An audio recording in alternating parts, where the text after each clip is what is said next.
What's going on, everyone? This is the Miz in the midday, but it's an evening edition. I just wanted to come on and really talk about the state of the Giants and the things that are going on are not good things. The New York Football Giants are coming off a loss to the Lions, and I'll just get right into it. That's not what bothers me. 7-3 is a good place to be record-wise. Giants are having a good season until this past week or so, and you started to see things in the Texans games that you didn't like. The signs were there, the flags were starting to pop up, and we were good enough to get by. But the Lions put it on us, and you had the feeling that they were going to, as the Lions have been trending up. And again, losing to the Lions, right? That's not what kills us here. The injuries have mounted big time. We've lost a lot of players, and the Giants were never good enough to lose any players this year. Which, of course, you're going to lose players during a season. The turf monster, it's an old story, has grabbed another knee. Okay? This disease of a turf took Wan'Dale Robinson for the year. And you probably won't see him until this exact time, Thanksgiving next year. There are a bunch of injuries on the O-line. We are literally just about crippled. Neal is not coming back for the Cowboy game. I would not bring Bellinger back for the Cowboy game. I would leave a lot of these players out for the Cowboys game. Because sometimes you have to sacrifice a game for the long run. And right now, if you look at the long run and you don't want to, you have to keep it real, man. A lot of people out there don't want it. They want to play the positive card. I get it. You want to stay positive. You want to live in your fairy tale world. Well, guess what? The fucking Miz don't live in fairy tale world. The Miz was born in New York City and lives in the United States of America. I'm going to shut the light off. Look, let's get down and serious right now, because you could call me negative, and you know I'm one of the most diehard fucking Giant fans there is. I live and die every week with this team, and I bleed blue. So nobody's going to tell me how to talk, and I'm going to keep it real. Here's reality. The Giants are 7-3. It's a great record where they are. The Giants are a walking fucking ER. They are crippled. We're back. We are back to this fucking place again. All too familiar spot. The New York Giants are a walking ER, a mess. Alright? We're a traveling fucking hospital, and we're walking into a Lions den Thursday. I don't give a shit if you hate Dallas and you want to do the rah-rah, I'm a fan, and the Giants are going to go in there and find a way to beat them. No, we're not. No, we're not. The Giants have almost zero chance of beating Dallas Thursday, okay? We're outmatched. Even when we're healthy, we're outmatched by this Cowboys team. Right now, this Cowboys team coming off a 40-point spanking of the Vikings, right? 40-3. A very good Vikings team. 8-2, coming off a big win in Buffalo. Hey, like it or not, the Cowboys are for real. The Cowboys are for real. They got a 1-2 punch monster in a running game. Pollard is someone to be reckoned with right now in receiving and running. You line up a linebacker on Pollard, he's gone 80 yards. We saw it versus the Vikings. The Cowboys are playing great football. I don't care if they lost to Green Bay. They were walking into a tough spot. Packers hadn't won in 6 weeks. You knew they were due for a win, and I told you the Packers would win that game. But Dallas fought with them neck to neck right down to the last second. And then they went to Minnesota and spanked the living shit out of them. And we're walking into the Lions' den. We're a crippled O-line. And now Thomas doesn't feel well. I'm sure he'll play. But, dude, this O-line's a disaster right now. Full of injuries. The Giants have no secondary at all. you're going to play a team that can run the ball and throw the ball pretty damn well. And as soon as Adoree Jackson went down in the Detroit game, the game turned instantly. Okay? The Lions went right after that secondary, all air attack. And they destroyed us. They went up and down the field. We haven't seen the Giants defense allow that all year.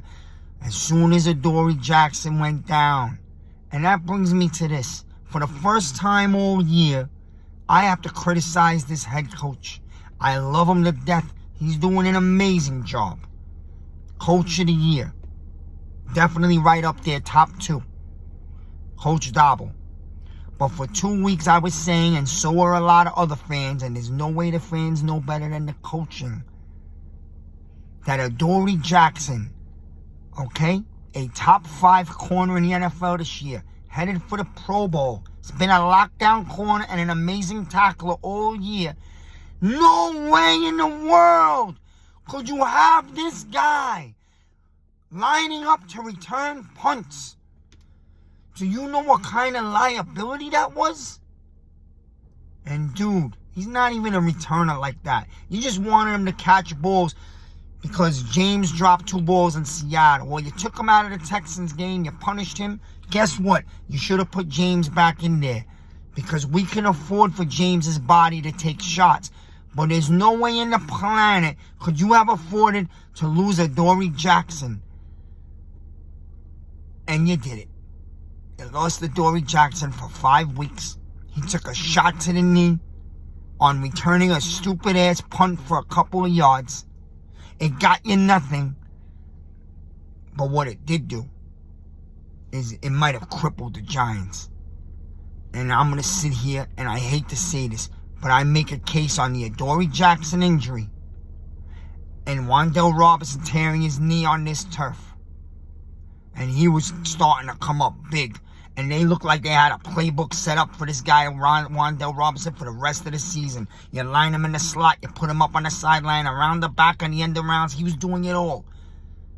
Okay? A modern-day Shepherd, if you will, only with bigger potential and athletic capability. What do you know? Another Giant receiver tears his knee on a long fucking list of torn knees. And the problem with torn knees is even if you are 21 years old, every torn knee is a shot at your speed as your career goes along. You will never have 100% Wan'Dale Robinson in his career that you had before he tore his knee. And I don't give a shit what you tell me. That's the straight up facts.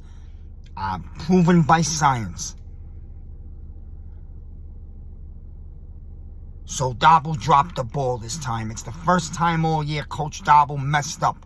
So I can't get on him too much. But he knew better.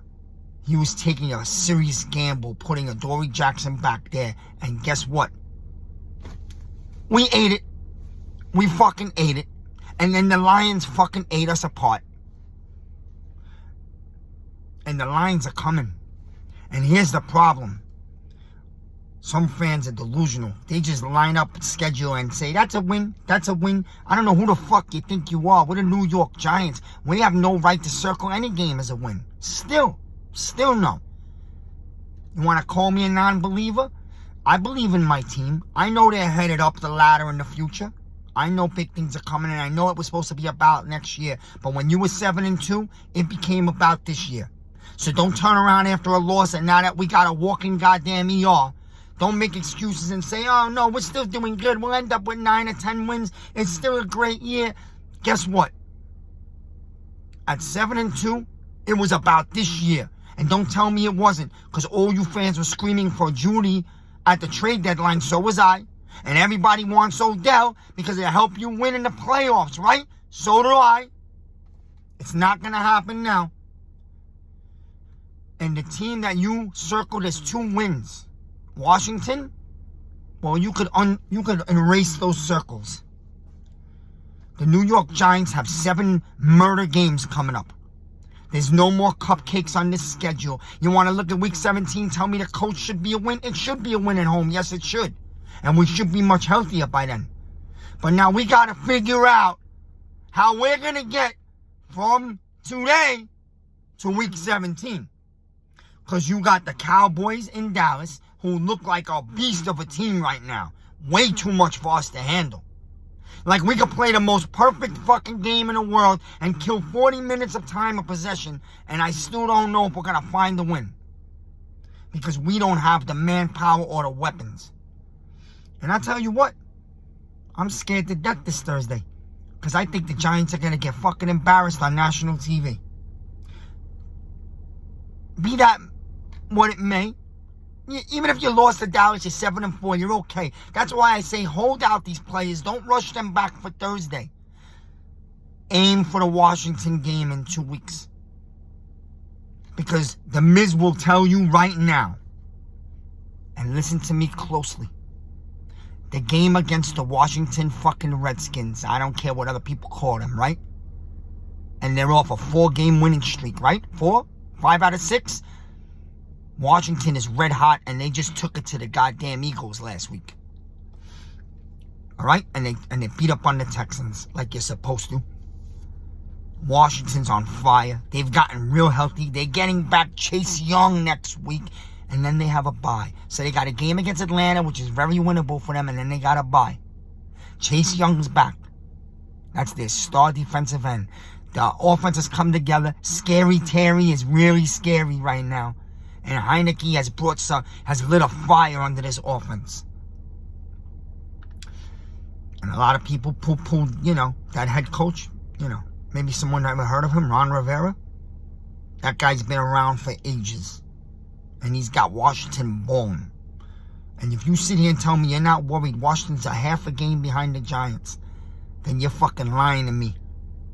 You're lying to me, and I'll fucking laugh at you. The Giants have a game in Dallas. Good luck. Good luck to us. And I'm just keeping it real. I'm keeping it real. And then we got what I call the game of the year. The Giants come home to play Washington. And that's going to be the game of the year for the Giants. Because, if the Giants ever lost that game at home to Washington, our season is over. You don't like it? You want to try not to believe me with your heart, but inside your brain, take a look at the schedule, and you know the shit I'm spewing right now is a fact.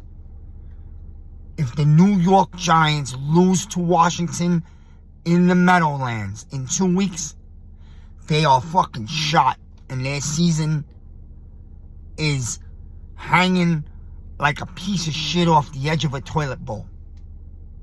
How do you like that? That's the truth. It hurts me to say that, man. What buried me Sunday was not the loss to the Lions. That didn't hurt us. It's all the injuries. Major season-crippling injuries to go along with all the other injuries. The injuries have mounted. We are a walking ER. They're not coming back in a week. A bunch of guys are not coming back in 2, 3, 4 weeks.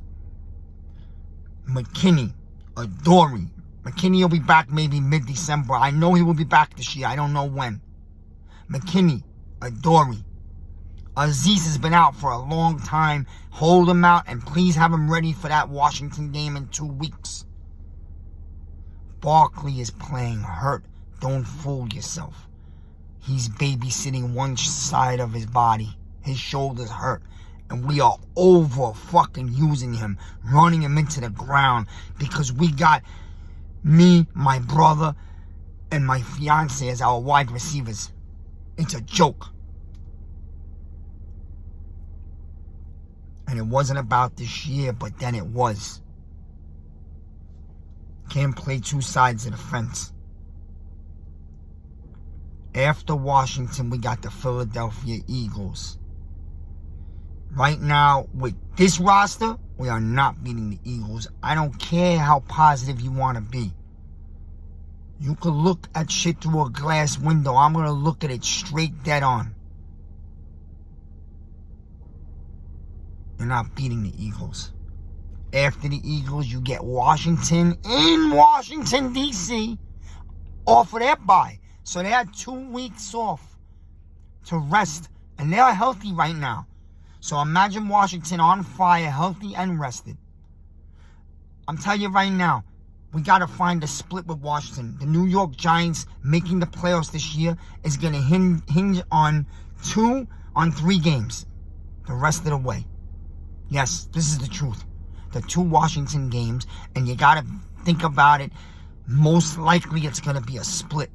If you're a realist, you know most likely it's a split. I fucking hope it's a split, because if we lose the game in New York, it could be we lose both. So find the split, win the game at home. And then the week 17 against the Colts at home, because you have to figure that if you can't win that home game, you may not win another game the rest of the year. Because before that game, you got at Minnesota on Christmas. You're not winning that game.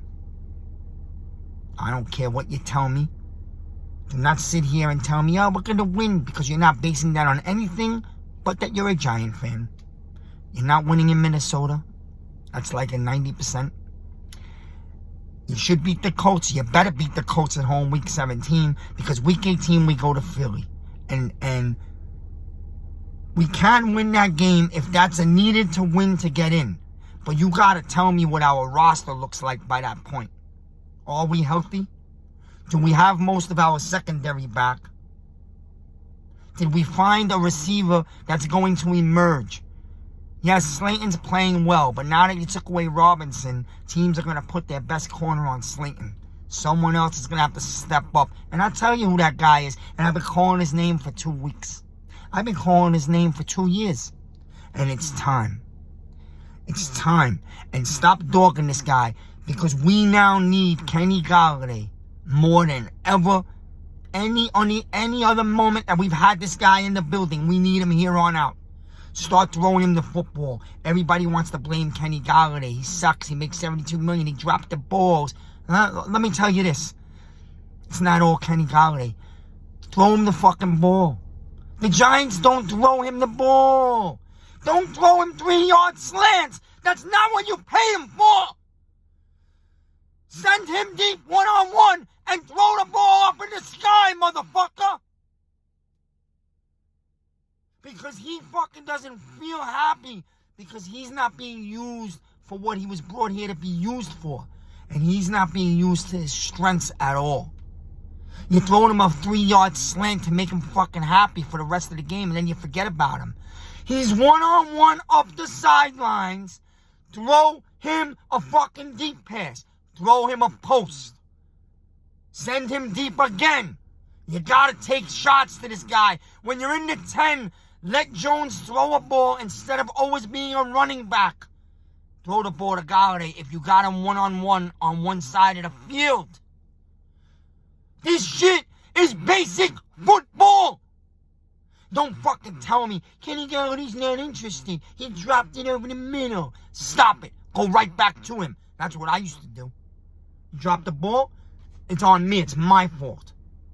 I'm throwing the ball right back to you again. Run the same fucking route. Throw fucking balls. If the Giants don't take shots from here on out, we're not going to score more than 10 or 13 points a game. And you're not going to win any of these games doing that. It's time to unleash Kenny Golladay. You can laugh all you want, and you can look at it, he's done nothing here. But you take all that shit, anything that happened before today, and you throw it in the garbage. And you tell Kenny Golladay, we are coming to you, and we are coming to you often the rest of this year. And you're going to carry this passing game. And then you go out and do it. You don't throw him 2 balls a game. Throw him 9, 10 balls a game. 2 of them should be beyond 30 yards. Then you're mixing a post. Maybe you're mixing a slant. Get creative.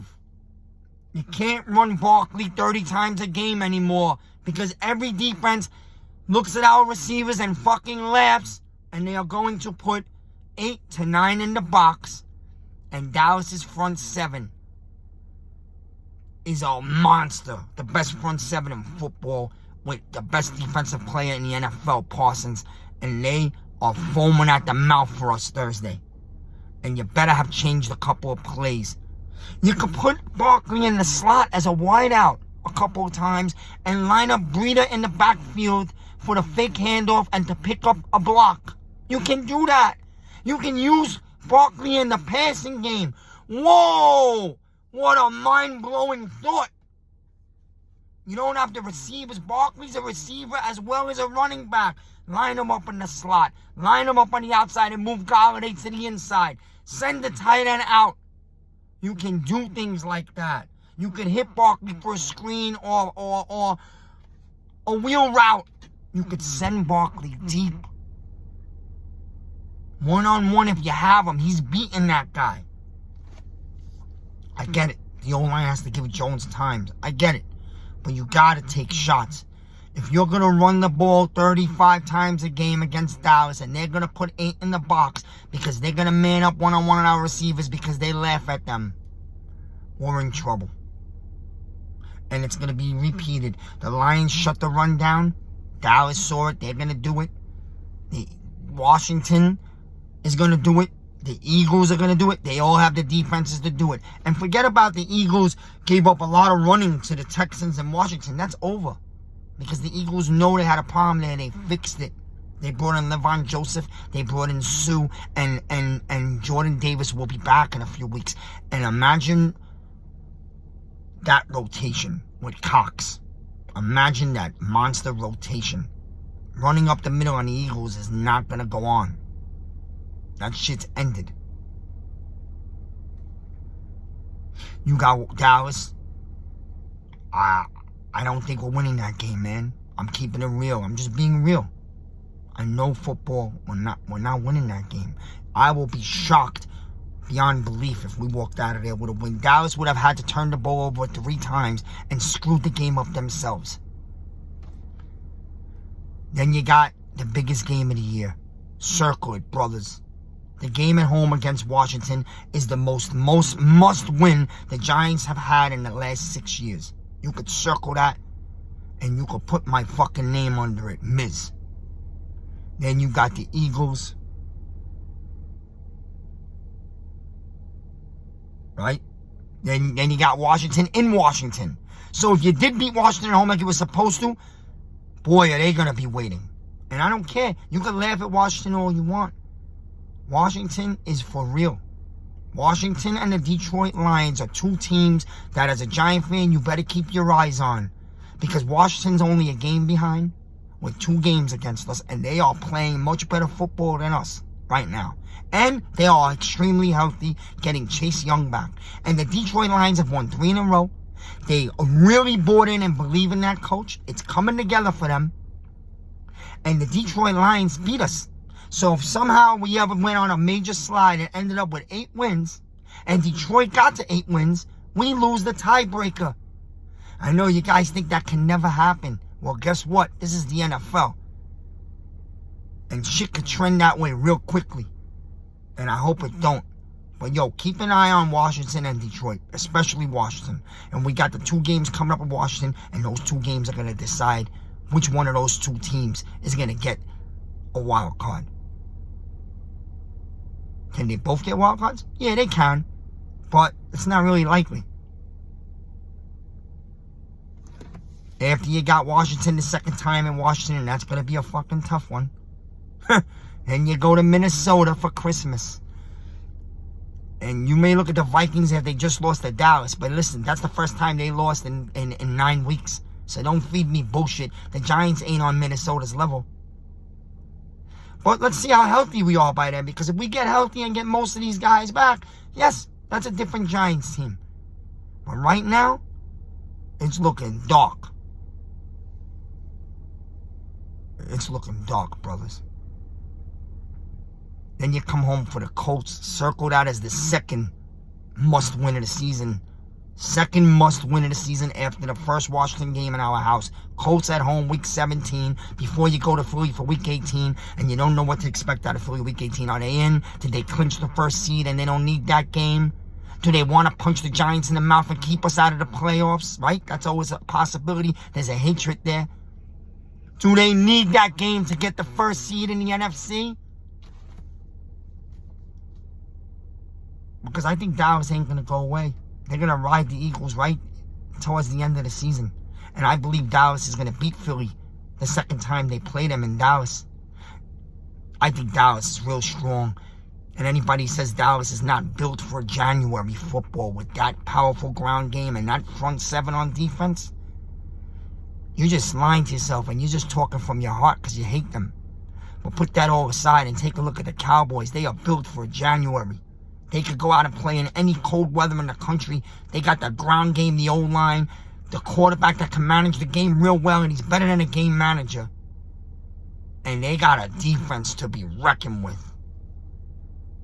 That boy Parsons, you already know. I've been known for 3 years. That guy's a lion. A true, angry, hungry lion.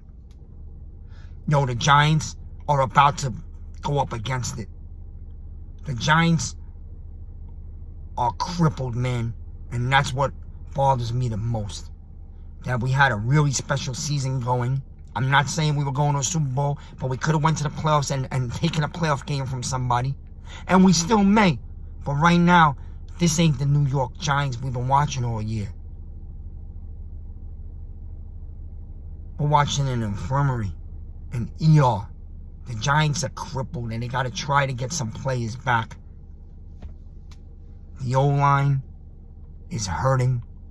The secondary, you're about to field Rodarius Williams and Clout. And Flock, that guy Flock is terrible. He's either terrible or he has no right to be on an NFL field yet.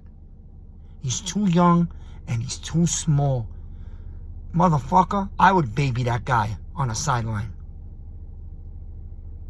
Yo, we're about to throw up a high school secondary against the Cowboys Thursday.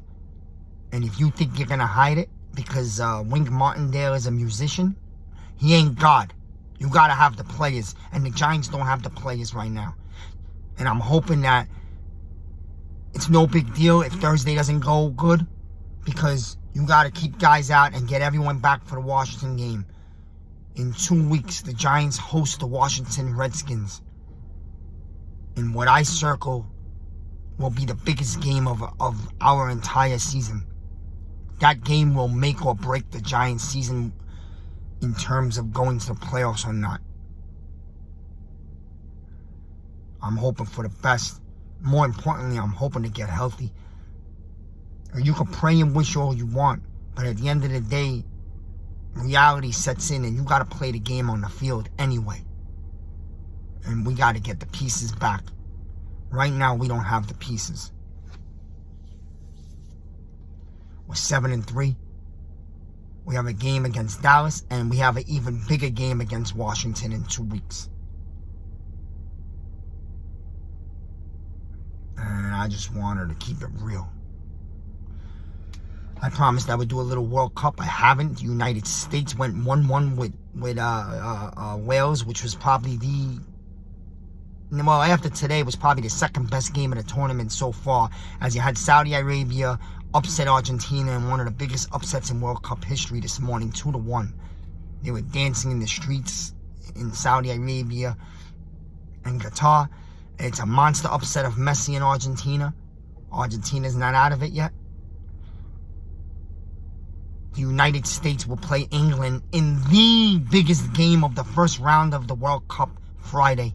The entire world will be watching, as probably the two biggest fan bases there outside of Brazil will jam up that stadium, and the United States and England will go at it big time. The U.S. pulled a 1-1 tie. They played amazing. They got young kids that play in Europe, and they played great. They're exciting on offense, and the United States will play England. And for the United States, if they could somehow pull another draw, it's like a win for us. Friday, 2 o'clock. I will preview that game. And I'll go into a little bit of World Cup tomorrow on a shorter video. But this was a Tuesday night with The Miz.